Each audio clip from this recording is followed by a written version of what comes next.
Banda gunoh sodir qilsa, gunoh ishni qilsa, Alloh uni jazolaydi. Bir bandani Alloh taolo jazolamadi.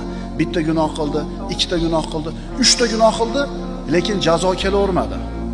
Jazo deganda bu banda, bu gumroh banda faqatgina bir moliga yoki joniga zarar yetishini o'ylayapti.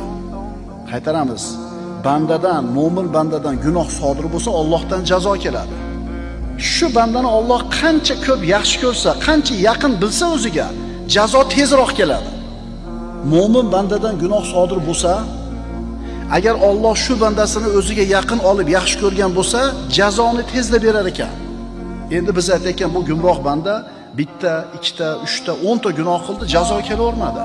Shunda turib dedi ichida: Parvardigor, senga osiylik qilsam ham meni jazolamayapsan-a? Alloh tomonidan uni qalbiga shunday bir shuur